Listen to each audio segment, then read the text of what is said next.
Senhor Deus, em nome de Jesus, convidamos o Senhor para estar presente em nossa reunião, trazendo sobre nós a revelação da Tua Palavra, aquilo que o Senhor quer nos ensinar nessa noite. Obrigado por esse curso que tem sido uma bênção e um diferencial na nossa vida. Pedimos que o Senhor gere dentro de nós fé, esperança e amor. Traz para nós, Senhor, aquilo que está no Teu coração e está na Tua Palavra, Pai, em nome de Jesus. Amém. Amém. Amém, irmãos? Glória a Deus. Aleluia. Todos estão com as suas folhas aí. Lição 6. Quem não tá tem que pegar lá na porta, tá? Meu Jesus amigo. Onde é que você estava, irmão? Vocês estão sem as folhas. 7. Não, me preparei para certa. Mas é que a minha apostila, ela marca os números diferentes da de vocês. Eu falei 6, né? É a 7. Ministérios. Não, é que semana passada eu usei a apostila do professor. Mês passado. Usei a apostila do professor, daí tinha uma a menos. Aliás, uma a mais.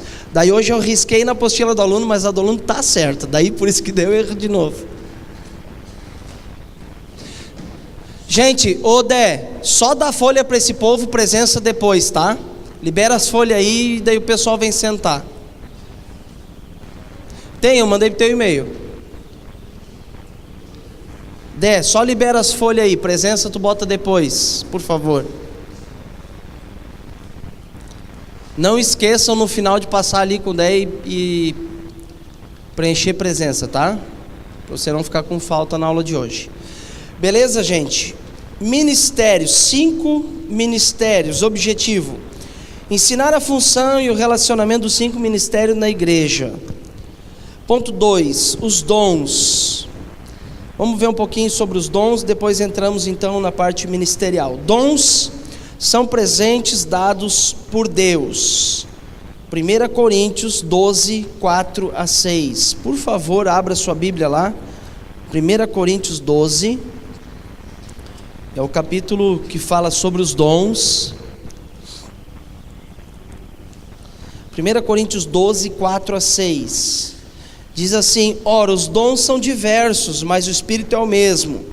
E também há diversidade nos serviços, mas o Senhor é o mesmo. E há diversidade nas realizações, mas o mesmo Deus é quem opera tudo em todos. O que nós entendemos aqui? Que existem vários dons, diversos dons, porém, tudo vem de Deus. Deus é o que dá o presente. Dom quer dizer presente. Dons operacionais. Aqui é só um resuminho para a gente poder entender a diferença entre ministérios e dons, tá, irmãos? Dons operacionais concedidos por Deus Pai. Romanos 12, 6 a 8. Abra lá comigo, por favor. Romanos 12, 6 a 8. Tendo, porém, diferentes dons segundo a graça que nos foi dada, se profecia, seja segundo a proporção de fé. Se ministério, dediquemo-nos ao ministério. Ou que ensina, esmere-se no fazê-lo. Ou que exorta, faça-o com dedicação. Que contribui com liberalidade. Que preside com diligência. Quem exerce misericórdia com alegria. Olha só que interessante, a gente acha que dom é só orar em línguas, dom é só profetizar, dom é só curas, milagres, sinais. Tudo isso é dom, é presente de Deus e é para o manifestar de Deus no meio da igreja. Porém aqui em Romanos tem uma lista um pouco diferente de dons, que são segundo a graça de Deus. Olha a lista, que interessante: profecia, ministério, ensino, exortação, contribuição, quem preside bem e quem tem ou vive ou exerce misericórdia.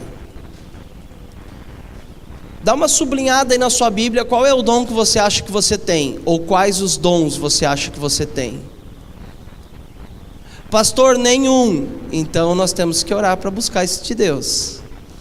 Porque é presente de Deus. Se Deus quer dar de presente, se a gente não tem, é porque a gente não busca. Mas alguma coisa aí pode ser que você faz bem. Por exemplo, eu não sou profeta, tudo bem. Eu não estou no ministério tempo integral, tudo bem. Mas talvez você ensina bem, talvez você exorta bem. Interessante que Deus dá um dom para pessoas saberem exortar. Você já tinha pensado nisso? Talvez você contribui muito com o reino, então você tem um dom da contribuição. E Paulo está dizendo, quem contribui, faça com liberalidade. Quem contribui, continua contribuindo cada vez mais. Talvez você preside bem. O que é presidir bem? Você é um bom líder, você fala bem publicamente, se alguém te dá uma função, você exerce aquilo com excelência. E talvez você exerce misericórdia. O que é exercer misericórdia? É ter misericórdia daqueles que precisam de misericórdia. Não pode ver um mendigo na rua, quer ajudar, bota para dentro de casa, dá banho, dá comida, chora pelos perdidos. E aí? Achou alguma coisa aí que encaixa na tua vida? Isso é mais para você pensar, você e Deus, tá, irmãos? Se você não achou nada, então você pode usar essa lista aqui para orar. Senhor, eu quero agora orar e pedir que o Senhor me dê alguns desses dons, ou um desses dons, ou revela para mim qual é o dom que o Senhor já me deu através do teu Espírito Santo. Amém, queridos? Vocês entenderam? São dons operacionais que a gente chama. Agora, dons ministeriais, concedidos por Jesus. Efésios 4, 11. Efésios 4, 11.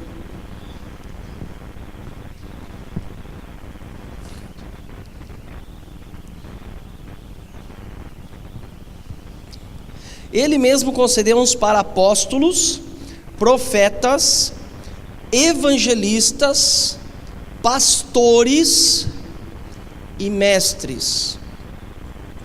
E aí, qual é a função que você exerce? Como assim? Irmãos, dentro das células nós podemos encontrar essas 5 funções ministeriais. O líder de célula é o quê? É o pastor da célula. Ele vai exercer uma função pastoral. Aquele que traz bastante gente é o quê? É o evangelista. Ele vai evangelizar, vai trazer pessoas, vai arrebanhar. Aquele que sempre tem uma palavra assim pontual, que vai nas escrituras, mostra outro texto, o que ele é? É o mestre. Vamos lá, gente. Aquele que traz, de repente ele se levanta e diz, gente, nós precisamos orar mais. Eu estou sentindo isso no meu espírito. A gente precisa buscar mais de Deus nessa área, dar uma direção específica ou geral a respeito das coisas espirituais. Sente o mundo espiritual, o que está acontecendo, o que ele é? Profeta. E o último, o apóstolo. Quem é o apóstolo? O que vocês acham? Não é bem o faz tudo. Mas o apóstolo, irmãos, seria já os líderes de setor. O que Paulo fazia? Ele implantava uma igreja, ia para outro lugar implantar outra igreja, mas de repente ele está escrito lá, ele voltava para aquela igreja para dar instrução, daí ele viajava de novo, ele voltava para cuidar das igrejas. Os supervisores, querendo ou não, fazem um papel apostólico. Então nós temos aí os 5 ministérios dentro da própria célula, uma miniatura do ministério geral que Deus tem para todos nós. Bom, vamos ler os dons ou manifestações concedidas pelo Espírito Santo. Você está vendo que a gente viu dons concedidos por Deus, dons concedidos por Jesus, Deus Pai, né? Dons concedidos por Jesus, e agora os dons concedidos pelo Espírito. 1 Coríntios 12, 7 a 11. Vocês sabiam que tinha dons que Deus, o Pai, dava, dons que Jesus entregava e dons que o Espírito Santo entregava? Interessante a gente pensar assim, né, irmãos? Claro que Deus é um só, né? Mas a Bíblia está dizendo que há uma diferença aí. Vamos lá então, manifestações. Ô Felipe, está ecoando um pouco aqui, não sei se é o retorno. Dá uma olhadinha para mim, faz favor. 12:7, 1 Coríntios. A manifestação do Espírito é concedida a cada um visando um fim proveitoso. Repita isso, um fim proveitoso. Porque a um é dada mediante o Espírito a palavra de sabedoria, a outro, segundo o mesmo Espírito, a palavra de conhecimento, a outro no mesmo Espírito a fé, a outro no mesmo Espírito dons de curar, a outro operações de milagres, a outro profecia, a outro discernimento de espíritos, a um variedade de línguas e a outro capacidade de interpretá-las. Esses aí são os dons espirituais. Todos os dons vêm de Deus. E todos os dons, eles têm um fim proveitoso para o corpo de Cristo e não para você mesmo. Amém, irmãos? O dom que você ganha não é para você.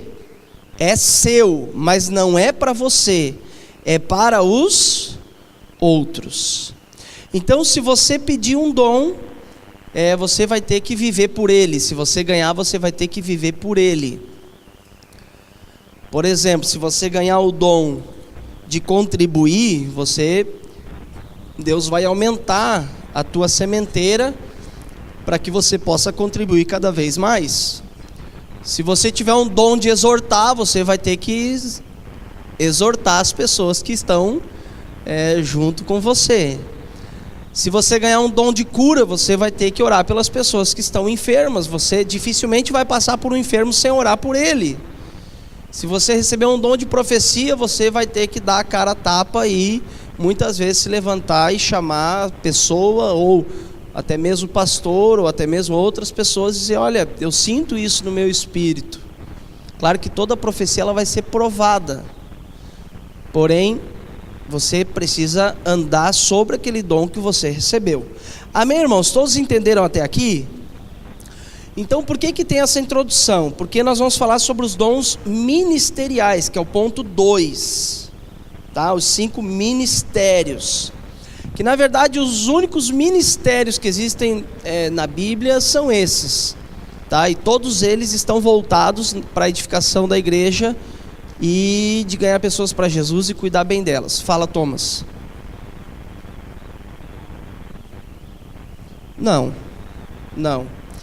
O dom é um presente para te edificar a igreja. Se vai ser tempo integral ou não, isso depende de cada pessoa, de cada chamado específico. Tu pode ter um dom de cura e nunca trabalhar integral. Integral, na verdade, essa palavra é muito ruim, porque integral todos nós somos. Se nós não fôssemos integral quer dizer inteiro. Se você não é integral, inteiro de Cristo, você está lascado, é que nem diz Moacir. Então, vamos dizer assim, um dom nem sempre vai te levar para o ministério integral. O mestre nem sempre ele vai ser um ministério integral. Ele pode estar atuando nas áreas do ensino da igreja, porém ele não precisa estar integral no ministério. Pode falar. Ela não vai se envolver. Ele perguntou se uma pessoa tem um dom de mestre, ele vai se envolver só com isso? Não, porque Jesus se envolveu em todas as áreas. O apóstolo Paulo, que são os 2 nossos grandes exemplos, se envolveu em todas as áreas. Então, por exemplo, eu sou pastor, mas o meu dom não é só pastoral. Eu preciso me envolver com várias áreas. Por exemplo, eu estou aqui hoje ensinando. Essa seria uma função do mestre. Se Deus levanta um mestre na igreja, eu não preciso mais estar aqui. Vocês entenderam? É assim que Deus trabalha. Qual a diferença? Qual a diferença entre palavra de sabedoria e palavra de conhecimento? Palavra de sabedoria. Salomão estava julgando, trouxeram 2 mulheres. Elas disseram: é meu filho. Vocês lembram dessa história? É meu filho, não, ele é meu filho. Qual é a palavra de sabedoria que ele teve? Traz a criança, vamos cortar no meio. Por quê? Porque aquilo destravou algo e ele descobriu trouxe a verdade à tona. Palavra de conhecimento é uma revelação. Você vai orar com alguém, por exemplo, vou orar com o Moacir aqui, tá? Estou orando por ele e eu não sei de nada da vida dele. De repente eu tenho uma imagem na minha cabeça sobre uma nota de dinheiro sendo rasgada. Dá um exemplo bem básico. Daí ele abre os olhos e digo, mano, tu tá com algum problema na área financeira? Deus me deu uma impressão, uma imagem. Tem pessoas que já viram aliança partida, isso é problema no casamento. Então são imagens que Deus traz, uma revelação de conhecimento. Você vai conhecer a situação pelo Espírito, não pelo que ele vai falar, tá?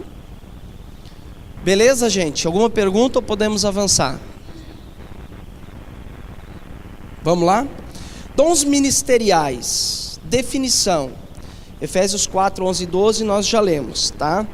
Ministério é um cargo, profissão, poder executivo ou governo, órgão que promove a execução das leis. 2. Os 5 ministérios são 5 funções, não necessariamente 5 pessoas. Essas funções estão presentes na obra de Cristo. Um líder de célula, escute isso, um líder de célula ele vai precisar exercer todas as funções, assim como o pastor. Eu preciso, em todas as funções eu preciso atuar um pouco dependendo da situação. Um líder de célula ele vai precisar também atuar em diversas situações, em quase todas essas áreas ele vai precisar atuar. Então não quer dizer que são 5 pessoas, mas são funções que podem estar todas as 5 funções numa só pessoa, assim como em Cristo, Paulo, Pedro e os apóstolos, tá? Eram apóstolos, mas tinham todas as funções. 3. As pessoas que servem nos ministérios não são pessoas eleitas, mas pessoas indicadas pelo Espírito Santo, tá, irmãos? Isso aqui é muito importante. A tendência é a gente olhar com os olhos humanos, olhar habilidades, porém a habilidade de alguém não quer dizer que ela está sendo escolhida pelo Espírito Santo para atuar naquele ministério. Você pode ter um cara que prega super bem, mas ele não foi escolhido para ser pastor ou mestre, porque o caráter pode ser deturpado, pode ter uma vida toda torta. Então vamos dizer assim, uma qualidade não diz que ele é um escolhido, mas assim o Espírito Santo vai testificar se ele é ou não um escolhido. Muitos são chamados, poucos escolhidos. Tranquilo até aqui, gente? Vamos avançar? Letra A. Ministério apostólico significa aquele que é enviado. Ministério apostólico fundamenta a obra na rocha, que é Jesus. Exemplos de Jesus como apóstolo. Eu preciso aqui 4 voluntários.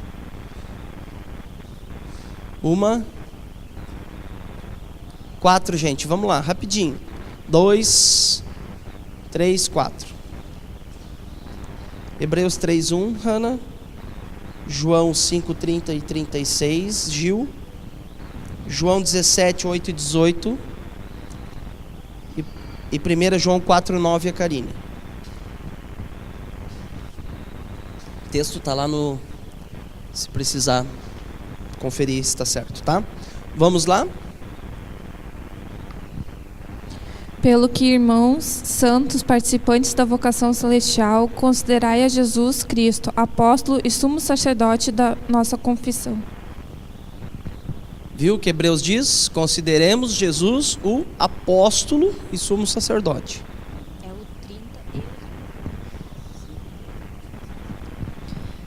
30. Eu não posso de mim mesmo fazer coisa alguma. Como ouço, assim julgo, e o meu juízo é justo. Porque não busco a minha vontade, mas a vontade do Pai que me enviou. 36. Mas eu tenho maior testemunho do que o de João, porque as obras que o Pai me deu para realizar, as mesmas obras que eu faço, testificam de mim, de que o Pai me enviou. Então Jesus fala, ali em João 5, 2 vezes que o Pai enviou ele. porque eu lhes tenho transmitido as palavras que me deste, e elas as receberam e verdadeiramente conheceram que saí de ti, e creram que tu me enviaste. Agora 18. Assim como tu me enviaste ao mundo, também eu vos enviei ao mundo.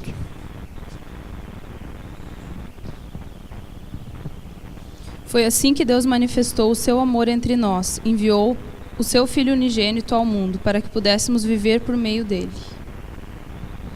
Amém. Então Cristo foi enviado e ele também enviou. Biblicamente, a gente conhece 12 apóstolos, tá? Um traiu Jesus e foi substituído ali no comecinho de Atos por Matias. Esses eram os 12 primeiros apóstolos. O apóstolo Paulo, ele não substituiu ninguém. Ele foi um apóstolo fora de tempo, vamos dizer assim. Ele viu a Cristo. Uma das características dos apóstolos é que eles viram a Cristo, né? E viveram com Cristo. Essa era uma das características. Algumas pessoas, nós não vamos entrar nesse mérito hoje, mas alguns teólogos, estudiosos, até homens bem profundos na palavra, creem que não existem mais apóstolos. Que os apóstolos eram só aqueles 12, mais o apóstolo Paulo. Não vou entrar nesse mérito, mas a gente entende que Jesus levantou esse ministério para a sua igreja. Se chama de apóstolo, se não chama de apóstolo, se chama de enviado, se chama de supervisor, se chama de pastor de pastores, a função ela existe até hoje. A mesma função que Paulo fez existe até hoje, a mesma função que Cristo fez e os apóstolos fizeram existe até hoje, tá, irmãos? Só para ficar aí para você, se um dia você escutar uma pregação e você escutar alguém dizer assim: não existem mais apóstolos no nosso dia. Tranquilo, não se escandalize com isso, tá? Não se escandalize. É uma vertente teológica que as pessoas acham que realmente não tem mais apóstolos, foram só aqueles, tá? Não sei te dizer. Daí teria que estudar a denominação, mas provavelmente sim. Porque Jesus também foi chamado de bispo, Pedro foi... Então ali fala sobre os bispos, os presbíteros, né? Na verdade se misturava muito pastores, bispos e presbíteros, né? Mas acho que muda só a nomenclatura. 3. Ou alguém tem alguma pergunta? Porque apóstolos eles se tornaram, entre aspas, depois que foram enviados. Discípulos, não, teve vários discípulos. Jesus tinha multidão de discípulos. Porém, o primeiro envio foi os 12. Então foram os primeiros enviados. E os que caminharam com Jesus os 3 anos, né? Foram os discípulos e apóstolos. Daí quando Judas traiu, morreu, veio um novo apóstolo, Matias. E depois o apóstolo Paulo. E daí não há mais relato de apóstolos, depois de Paulo. Não, discípulos sim, porque todos que seguem a Cristo são discípulos. Mas discípulos que viveram com Jesus foram só alguns, né? Características do ministério apostólico, vamos lá.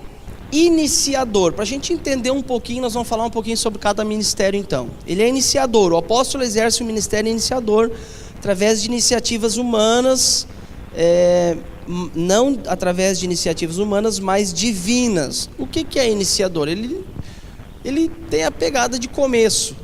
Ele começa igrejas, ele envia pessoas, ele tem uma visão mais ampla do reino.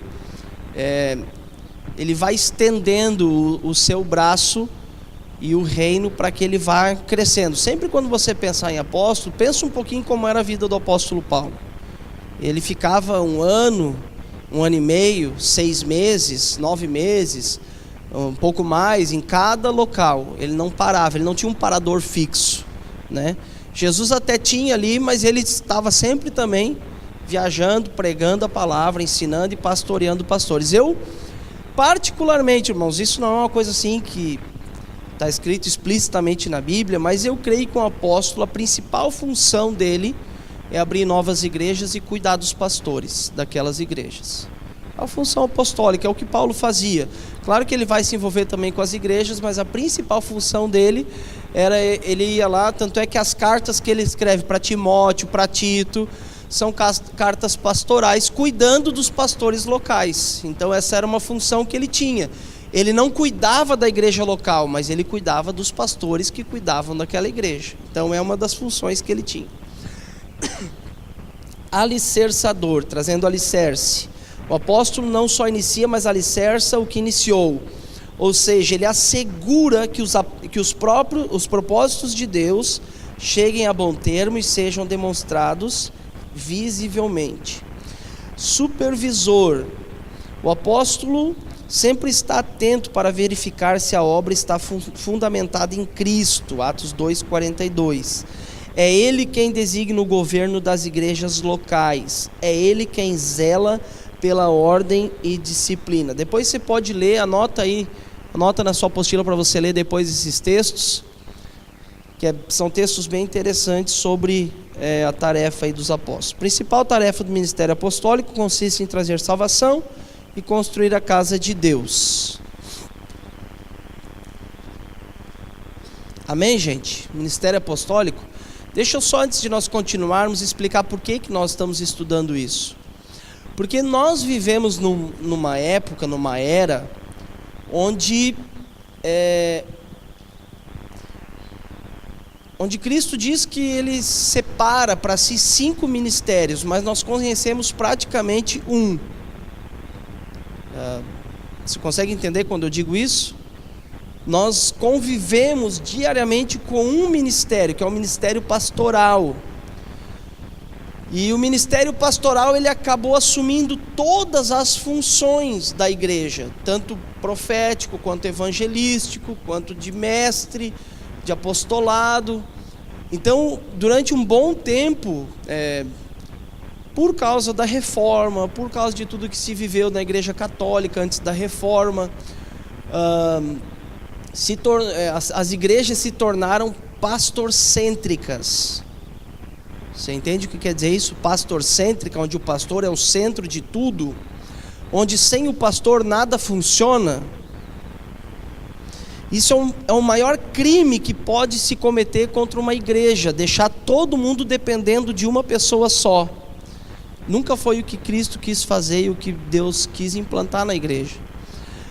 Quando Efésios 4:11 escreve que ele separou para si apóstolos, profetas, evangelistas, pastores e mestres, ele está falando sobre 5 ministérios que precisam ser exercidos na igreja. Através de quem, irmãos? Do povo. Aquilo que eu falei no começo, através das células, através dos pastores da célula, através dos evangelistas da célula, através dos mestres que vão surgindo, que vão podendo ajudar a servir na igreja. Então, se você sente que tem aptidão, como é que se descobre um ministério, um dom ministerial? É óbvio que pelo seu talento. Alguém que não sabe interpretar, por exemplo, um texto, ele jamais vai ser um mestre, a não ser que ele receba esse milagre de Deus, né? Então tem pessoas que são profundas na palavra, falam uma frase e você fica assim: como é que eu não pensei nisso antes? Você já passou por isso?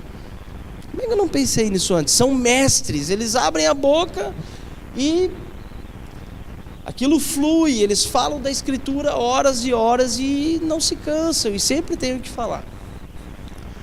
Então, se você precisa ver o seu talento, entre aspas, natural, aquilo que você já consegue discernir dentro de você. Se você sente o clima espiritual, o ambiente espiritual, se você é bom de ensino, se você ganha pessoas para Jesus e você não consegue parar de falar de Jesus para as pessoas, está sempre ganhando, você é um evangelista. Então o que você é? Você precisa se descobrir em Deus, irmãos. Não há nada mais frustrante do que viver com Cristo sem saber para que Ele nos chamou.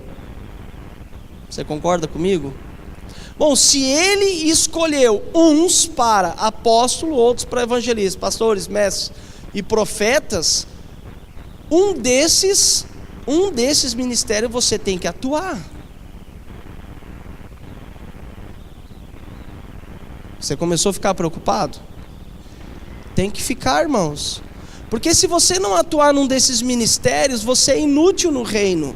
Porque só existe 5. Pastor, quer dizer que eu tenho que pegar o microfone e profetizar? Não, irmãos. Você precisa atuar no ministério profético lá na sua casa, lá na sua célula, lá no seu trabalho, para um dia, quem sabe, chegar aqui e trazer uma direção profética para a igreja. E ministério profético, escute, existe uma diferença entre dom profético e ministério profético. Isso aqui a maioria das pessoas não entendem. Então eu recebi uma revelação, eis que aqui diz o Senhor, assim, assim, assim. Isso não é ministério profético, isso é dom. Palavra de conhecimento, de revelação. É um dom, não é um ministério. O ministério profético sente aquilo que Deus está fazendo. Bom, mas nós vamos entrar já no ministério profético daqui a pouco. Alguma pergunta sobre o ministério apostólico? Não? Beleza? Vamos para o ministério profético. Junto com o ministério apostólico, o ministério profético faz parte do fundamento da obra. Efésios 2:20, vamos lá.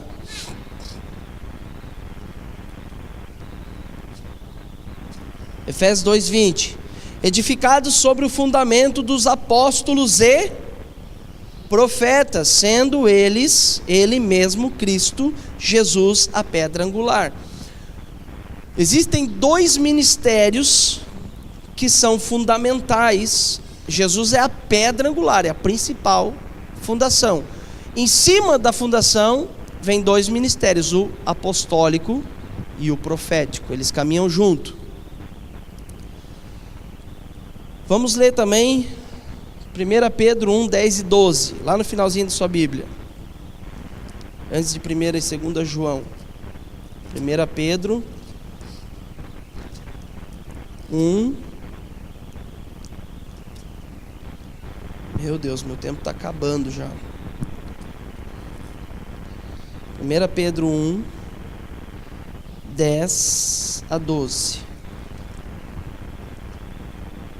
Foi a respeito dessa salvação que os profetas indagaram e inquiriram, os quais profetizaram acerca da graça a vós outros destinada, investigando atentamente qual a ocasião ou quais as circunstâncias oportunas indicadas pelo Espírito de Cristo, que neles estava ao dar de antemão testemunho sobre o sofrimento referente a Cristo e sobre as glórias que os seguiram. A eles foi revelado que, não para si mesmos, mas para vós outros, ministravam as coisas que agora vos foram anunciadas por aqueles que, pelo Espírito Santo, enviado do céu, vos pregaram o Evangelho, coisas estas que anjos anelam perscrutar.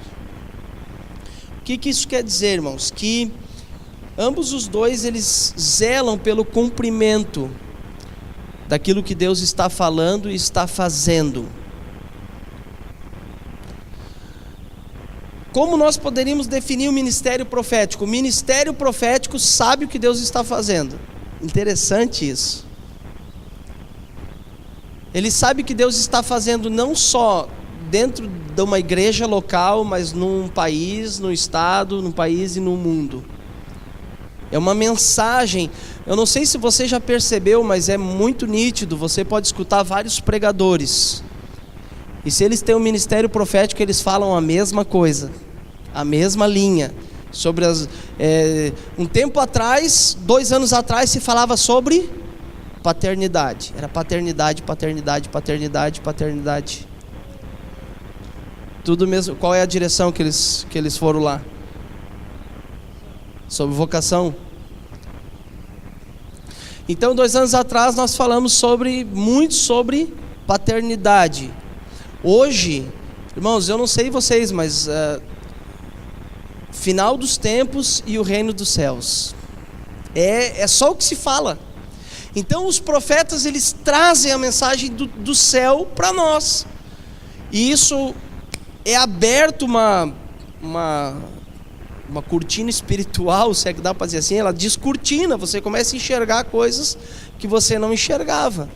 Então o que Deus está fazendo, o ministério profético absorve, é revelado e ele traz para que todo mundo possa receber aquilo que Deus está fazendo. É um ministério poderoso, tá? 2, identificar o propósito de Deus, estabelecê-lo mediante sua mensagem. 3, identificar o tempo e o modo do propósito de Deus. João Batista, ele entendeu o tempo e o modo. Voz que clama no deserto, endireitai o caminho do Senhor. Havia uma profecia no Antigo Testamento. João Batista recebeu revelação de Deus que ele era a voz que clamava do deserto para endireitar o caminho do Senhor. Ele viveu no deserto toda a sua vida se preparando. E quando ele veio pregar, a primeira pregação que ele fez, quando ele abriu a boca, ele disse: arrependei-vos, porque está próximo o reino dos céus. Ele entendeu o tempo, que era o tempo do Messias vir. Ele entendeu que ele era o profeta que Isaías estava falando, e ele entendeu que precisava haver arrependimento para que o caminho do Senhor fosse preparado, para que o Senhor pudesse vir, então, e entrar na vida, no coração das pessoas. Você conseguiu entender isso? Vamos ler Eclesiastes, eu acho muito legal essa palavra, de Eclesiastes 8, lá no Antigo Testamento, depois de Salmos, antes de Cantares, Eclesiastes 8. Se você não acha e demora, só escuta que eu vou ler. Eclesiastes 8, 5 e 6. Quem guarda o mandamento não experimenta nenhum mal, e o coração do sábio conhece o tempo e o coração do sábio conhece o tempo e o modo. Porque para todo propósito há um tempo e modo, porquanto é grande o mal que pesa sobre o homem. Olha que interessante, para todo propósito há um tempo e um modo. Você já parou para pensar nisso?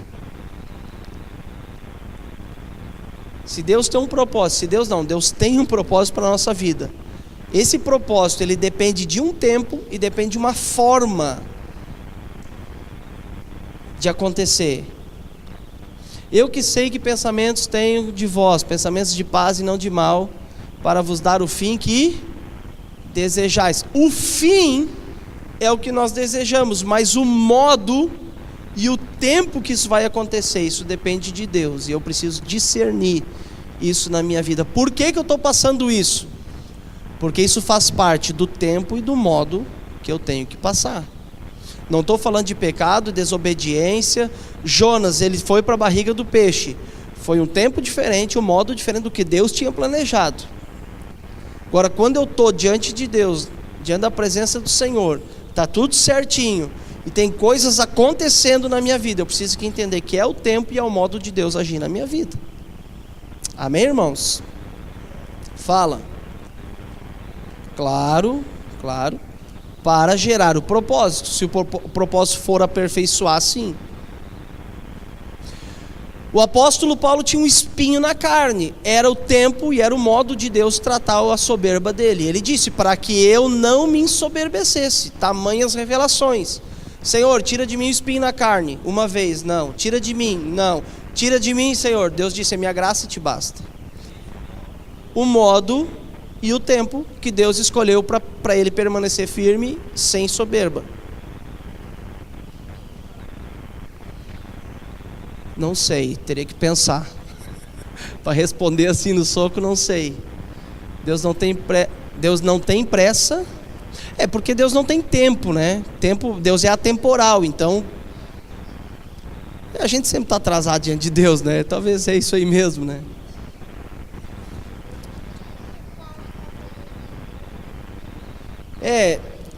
Mas olha que interessante isso aí.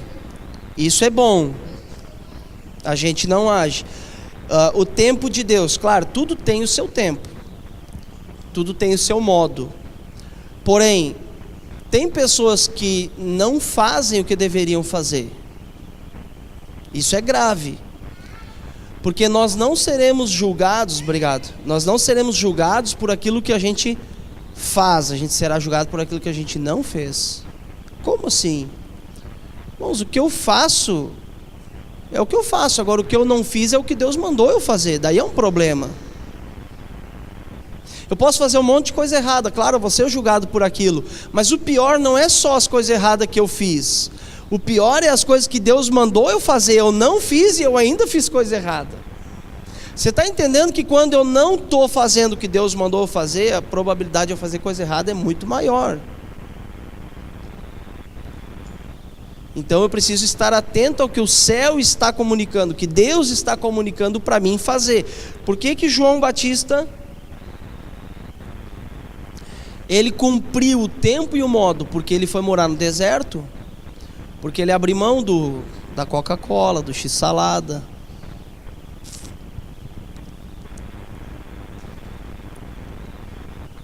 Ele viveu uma vida de abnegação. Então ele cumpriu o tempo e ele cumpriu o modo.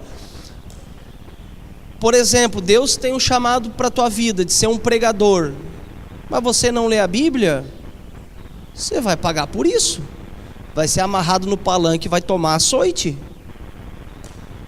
Está escrito na palavra, irmãos, que as nossas obras vão passar pelo fogo de Deus, e Deus vai nos julgar, vai julgar as nossas obras. Isso não quer dizer que você não vai ser salvo. Isso para mim hoje está muito claro. Você até vai ser salvo, porque você tem Cristo.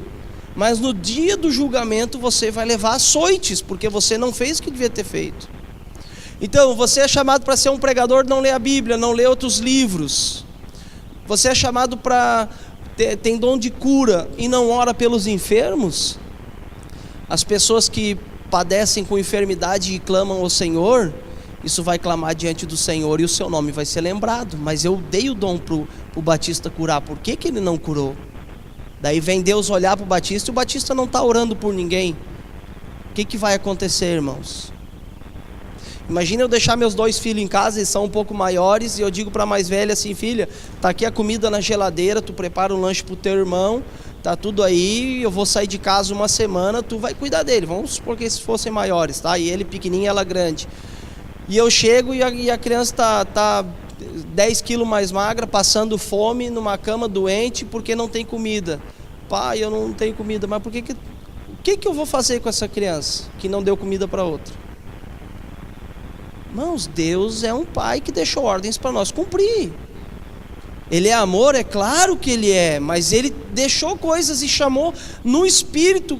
Cada um de nós tem convicção do que é para fazer. E se não tem convicção do que é para fazer, precisa buscar isso diante do Senhor. Por que vocês estão me olhando tão assustados?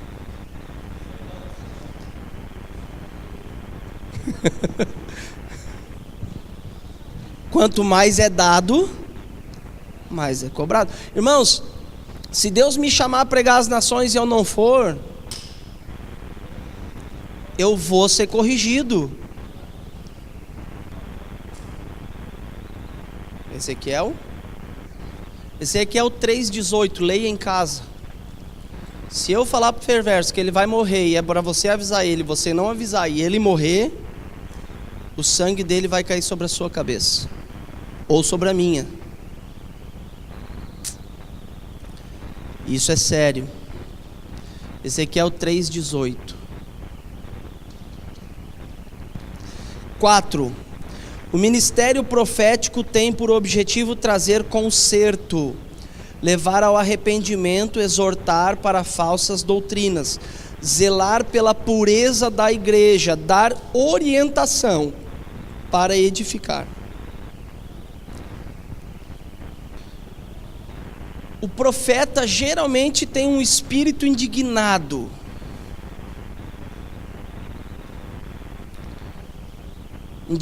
Hã? Assim, indignado, daí é bom a gente abrir um parênteses, porque o profeta, tem muita gente que até creio que Deus chamou para ser um profeta, porém falta um pouco de amor, de decência, né? E daí tá sempre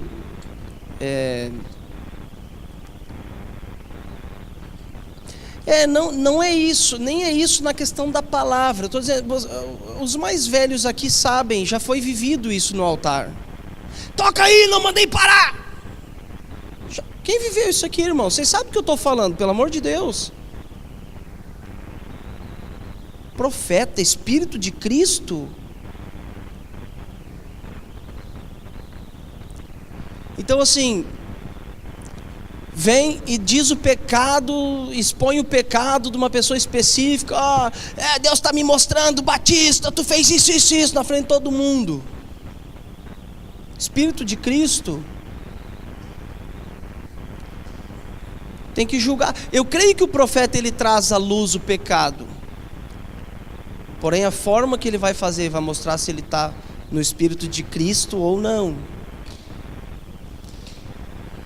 Tá, irmãos? E nem todo mundo que diz assim diz o Senhor fala em nome de Cristo. Tem que julgar a profecia. Irmãos, se alguém vier dar uma palavra para mim, eu tenho uma palavra para te entregar, irmão, se entrar atravessado eu repreendo. Está repreendido em nome de Jesus. Se é de Deus, irmão, vai se cumprir. Mas se eu sentir que não é, eu repreendo na hora. Está repreendido, eu não aceito essa palavra na minha vida. Tá, o Fabiano falou assim, eu posso receber uma palavra de um profeta e essa palavra não se cumprir, mas se um profeta der uma palavra de Deus e eu não corresponder, existem duas situações. Se ela é de Deus, escute isso aqui é muito importante, gente. Tem tanta gente indo atrás de profetada que não é de Deus, que não tem nada a ver com o Espírito Santo.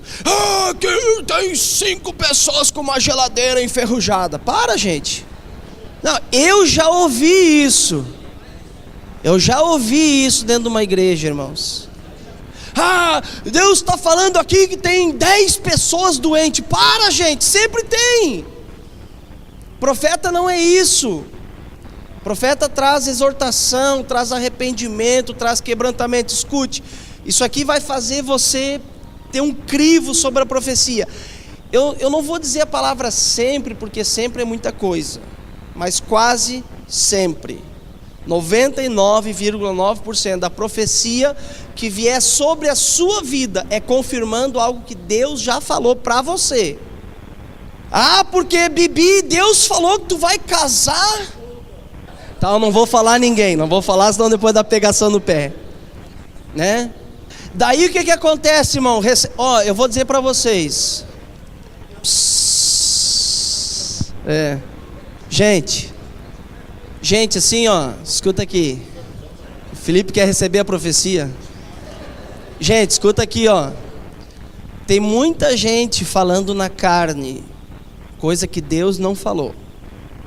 Esse negócio de casamento, por favor, 1 em 1 milhão acho que Deus fala. A maioria, carne, acha que combina. Deus te levantou uma varoa, e daí engrossa a voz, diz que Deus disse, lá está ela. Irmão, para. Irmão, deixa eu dizer uma coisa assim para você, show a gente vê por aí em qualquer lugar.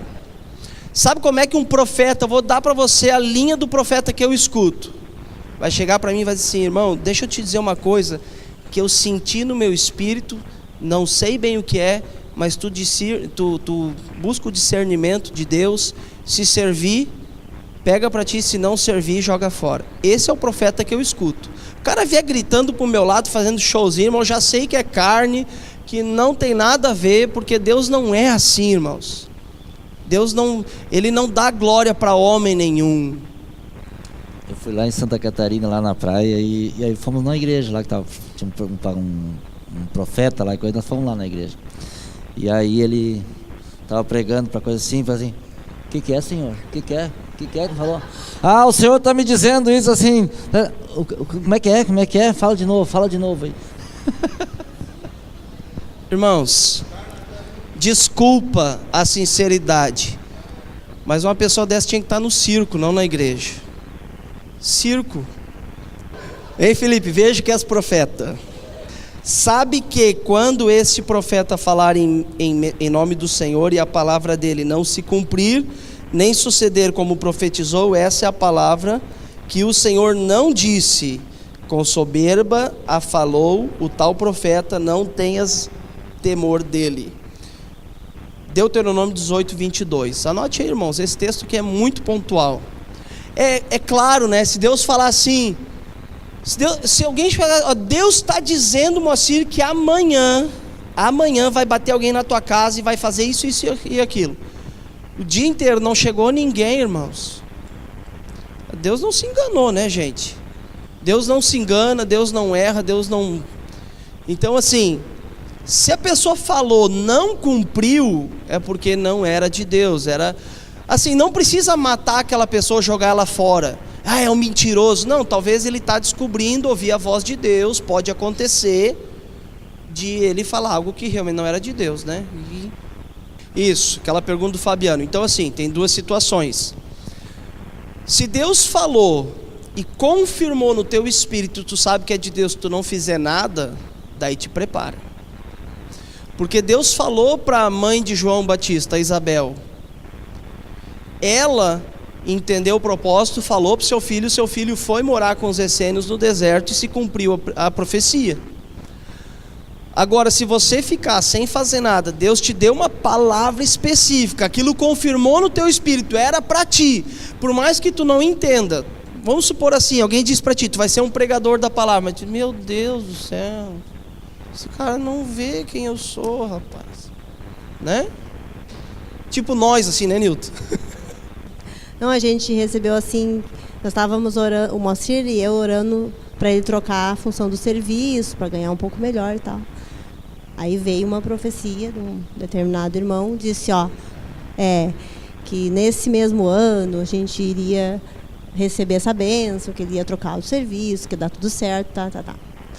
Acabou o ano e não aconteceu. E nós começamos a orar. Aí o que aconteceu? A nossa vida tinha umas brechas que a gente achava que não tinha importância, coisas assim de apagar. E aí eu disse para ele, paga essas 2 contas que tu acha que não precisa pagar, que eu creio que é isso aí. E ele pagou, e depois que ele pagou, a coisa... Aí aconteceu. Um ano depois, no mesmo mês, que ele tinha profetizado. Então, nós retardamos a bênção por causa de brecha. Irmãos, Deus deu uma palavra que eu ia pregar. Eu falei domingo, eu não tinha condições nenhuma. Eu não sabia o que fazer, eu vou estudar teologia. Tem uma palavra, tem uma promessa, testifica no Espírito, eu não sei fazer, mas eu vou estudar, vou aprofundar, vou ler. E daí Deus cumpre aquilo que Ele prometeu na nossa vida. Então, enquanto nós não fazemos aquilo que precisamos fazer, Deus não consegue cumprir. Já estourou nosso horário, tá, irmãos? Nós vamos continuar semana que vem. Então, provavelmente a gente vai ter uma aula a mais do curso no final, em vez de 11, vamos ter 12. E se depender, talvez 13. Né? Não tem problema, né, irmãos? Vocês estão gostando, né? Muito. Uma frase do Einstein. Não é aquela que eu postei no grupo, é uma outra. Mas o cara era sensacional, umas frases, assim, umas sacadas inteligentíssimas, claro, né? A gente sabe quem ele era. Mas ele disse assim, todas as pessoas são capacitadas, eu vou falar nas minhas palavras, todas as pessoas são capacitadas, são boas, a não ser que você diga para ela fazer algo que ela não pode. O exemplo que ele usou foi, um peixe é um peixe, até você dizer para ele que ele é obrigado a subir numa árvore. Quem entendeu? Ele é um peixe, ele vai viver dentro da água, lá ele é bom. Agora você manda ele subir numa árvore, vai se sentir frustrado pro resto da vida, porque eu nunca vi um peixe subir na árvore. Já vi peixe voar, já vi peixe cuspir, já vi peixe fazer várias coisas, mas subir em árvore nunca. Então, irmãos, que é? Frito é bom, né? Então assim, se você, profetas, apóstolos, evangelistas, pastores e mestres, não adianta dizer para um mestre ser pastor. Não adianta dizer para um profeta, irmão, bota um profeta de pastor, fecha a igreja em um mês. Porque não tem tino para coisa, né? Um apóstolo, provavelmente ele não vai conseguir ficar dentro de uma igreja parado. Ele vai sair às nações. Então é assim. Então todos nós também temos funções específicas no corpo de Cristo. Paulo está dizendo isso. Olha, nem todos operam milagres, nem todos curam, nem todos são apóstolos. Mas no 31 eu queria que você sublinhasse. Porque nós buscamos tantas coisas. Mas ele está dizendo aqui, entretanto, procurai com zelo os melhores dons. Então, você pega a lista dos dons, nós fizemos isso na outra aula, dos chamados, e você vê quais são os dons que você tem, e você vê, se você disser, meu Deus, eu não tenho nenhum, então você vai ter que procurar isso, em Deus, em oração, em jejum, em busca, em leitura da palavra, em crescimento com o Senhor. Amém, queridos? Tranquilo até aí?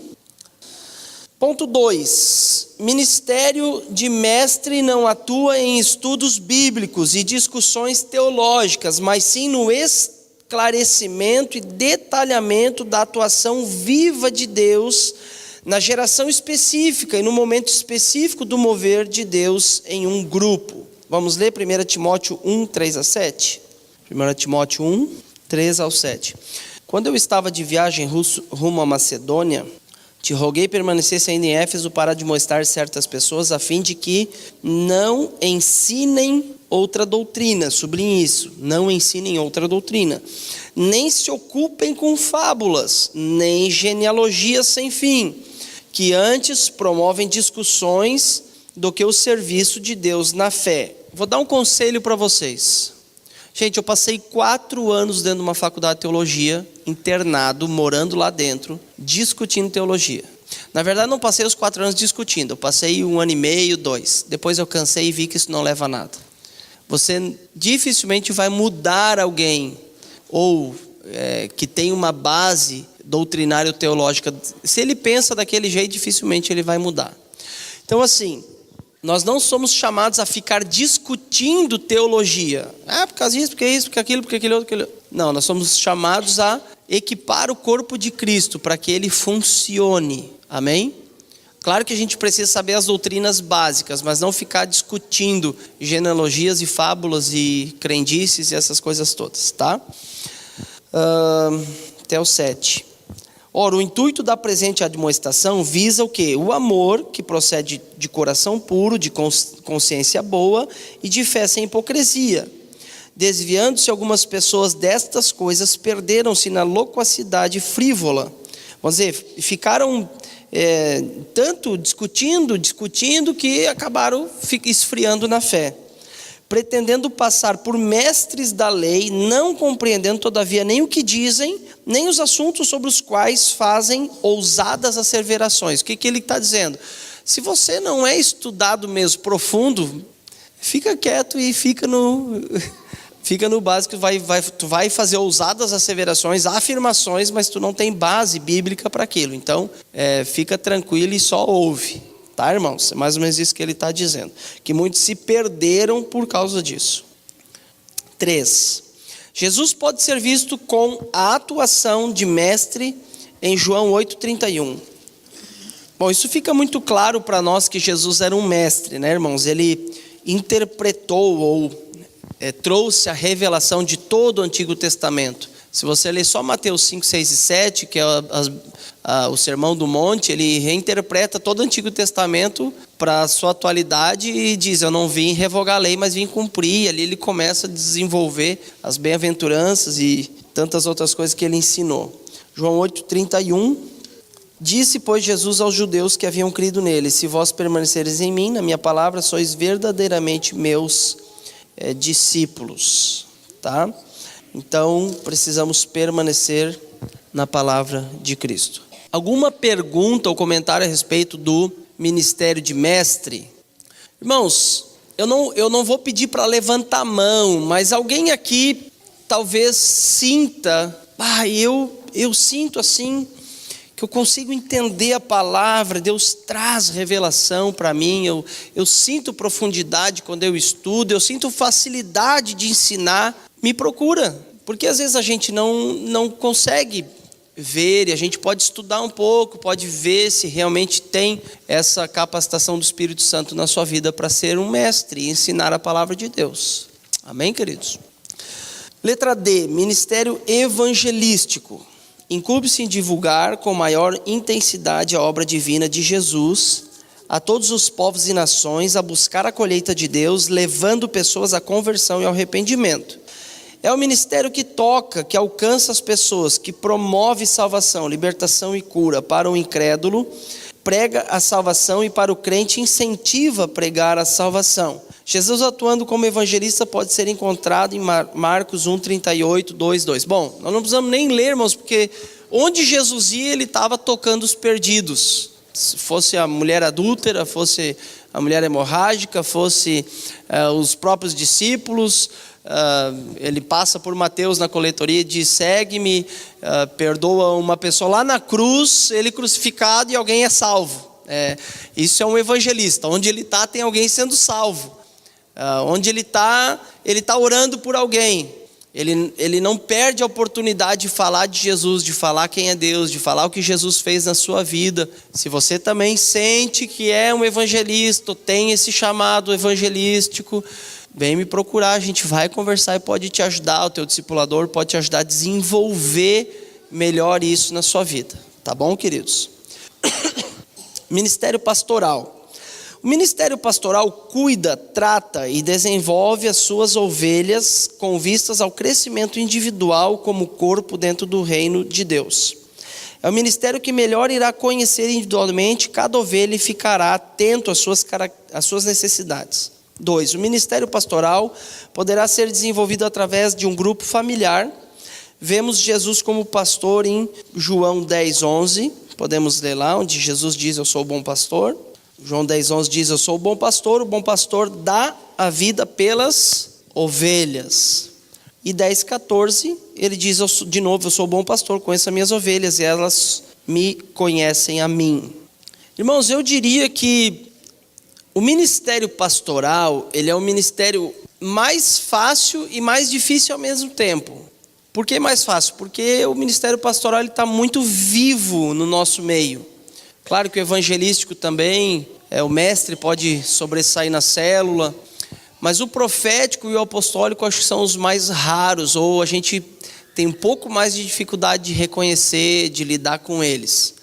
Mas o pastoral, ele é um dos ministérios mais simples. Por exemplo, todo líder de célula, ele é chamado a ser pastor daquelas ovelhas. Amém, irmãos? Vou repetir, todo líder de célula, ele é chamado a ser pastor daquelas ovelhas, a cuidar daquelas ovelhas, a estar preocupado com elas, a direcioná-las, a sustentá-las espiritualmente. Essa é a função do pastor, que é o líder de célula. Cuidar, zelar, exortar quando preciso, pode falar.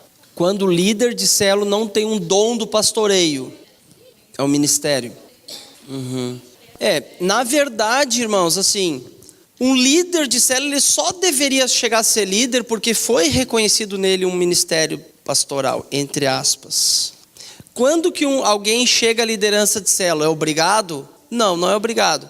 Mas quando ele chega à liderança, como ele deveria chegar? Tem caso e caso, mas como deveria ser o natural? Eu estou numa célula, eu ganho uma pessoa para Jesus, eu estou discipulando essa pessoa, daí eu ganho mais uma, eu estou discipulando, daí aqueles que eu estou discipulando trouxeram mais umas, e a gente está cuidando, e a célula cresceu, e eu estou ajudando, eu estou pegando junto, eu estou visitando, estou carregando, estou me preocupando, ligando.